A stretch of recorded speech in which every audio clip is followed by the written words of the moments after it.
Hello दोस्तों, ये आपका जो 11 क्वेश्चन है, इसमें जो हम लोग टाइप 1 देख रहे हैं, टाइप 1 जिसमें 11 क्वेश्चन हैं, वो 11 क्वेश्चन आपको जो गति के समीकरण होते हैं v बराबर u प्लस ए टी और s बराबर U T plus half A T square, उसका जो तीसरा गति का समीकरण होता है आपका यू स्क्वायर प्लस 2as। इस तीनों जो आपका गति का समीकरण है, इस तीनों गति के समीकरण से आपके टाइप 1 की 11 क्वेश्चन बनेंगे, जिसमें आपका टाइप 1 का जो पहला क्वेश्चन है वो क्वेश्चन आपके स्क्रीन पर दिख रहा होगा। वो क्वेश्चन है कि किसी वस्तु का नियत त्वरण 10 मीटर पर सेकेंड स्क्वायर है तथा प्रारंभिक वेग 100 मीटर पर सेकेंड है, कितने समय बाद इसका वेग दोगुना हो जाएगा। तो देखिए, जब क्वेश्चन को हल करते हैं तो पहले आपको क्या दिया गया है उसको हम लोग लिख लेते हैं। तो जब पहले आपका क्वेश्चन कह रहा है कि नियत त्वरण, मतलब कि आपको ए बराबर दिया गया है 10 मीटर प्रति सेकेंड स्क्वायर, क्योंकि त्वरण का मात्रक होता है मीटर प्रति सेकेंड स्क्वायर, तो ये हो गया। कह रहा है प्रारंभिक त्वरण, प्रारंभिक वेग, मतलब कि आपको यू का मान दिया गया है कितना, आपको 100 मीटर प्रति सेकंड दिया गया है, और कह रहा है कि कितने देर बाद इसका वेग दोगुना हो जाएगा। यानी कि जो भी का मान कह रहा है कि कितने देर बाद, मतलब 100 का 2 गुना यानी कि 200 मीटर प्रति सेकंड हो जाएगा, कितने समय बाद। यानी कि आपको टी का मान पूछ रहा है। क्या कर रहा है? टी का मान पूछ रहा है। ठीक है, अब देखिए, तो हम जब फार्मूला लगाएंगे, आपको जो ये नंबर आपका फार्मूला है 1 नंबर, वही आप लगाएंगे कि v बराबर u प्लस ए टी।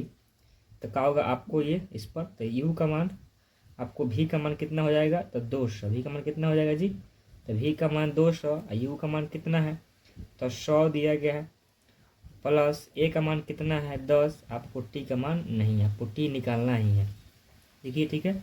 अब देखिए 200 और इधर से घट जाएगा आकर, अब बराबर क्या, 10 गुने टी। तो घट जाएगा तो कितना आएगा 100, और यहाँ से जो 10 गुना में है कहा जाएगा, भाग में आ जाएगा, और टी यहाँ रह जाएगा। यानी कि कट जाएगा 10 बार में, मतलब कि आपका जो 10 सेकेंड आया, 10 सेकेंड बाद क्या होगा, जो आपका जो वस्तु का वेग होगा दोगुना हो जाएगा। कितने सेकेंड बाद, 10 सेकेंड बाद वस्तु का वेग कितना हो जाएगा, आपको 200 मीटर प्रति सेकेंड हो जाएगा, यानी कि दोगुना हो जाएगा।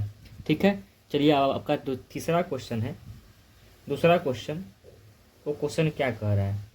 तो दूसरा क्वेश्चन कह रहा है, देखिए आपकी स्क्रीन पर दिख रहा होगा 2 नंबर क्वेश्चन, कि कह रहा है एक वायुयान, मतलब कि जो आपका हवा में चलता है हवाई जहाज, धावन पथ से, धावन पथ से 100 मीटर, क्या है, 100 मीटर प्रति सेकेंड के वेग से उड़ान भरता है। यदि वायुयान अपने विरामास्थल से 10 मीटर प्रति सेकेंड स्क्वायर के एक समान त्वरण से बढ़ता है, तो अपेक्षित वेग प्राप्त करने के लिए धावन पथ की लंबाई कितनी होगी।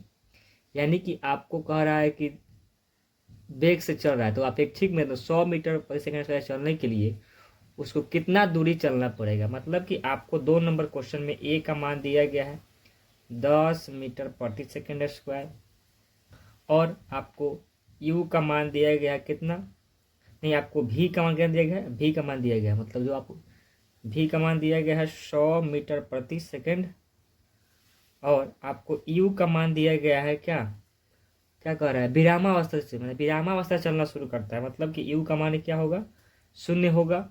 और आपका भी का मान तो हो गया, ए का मान हो गया। अब आप समीकरण लगाएंगे कि भी स्क्वायर बराबर क्या, यू स्क्वायर प्लस 2as, क्योंकि आपको s निकालना है, मतलब दूरी निकालना है।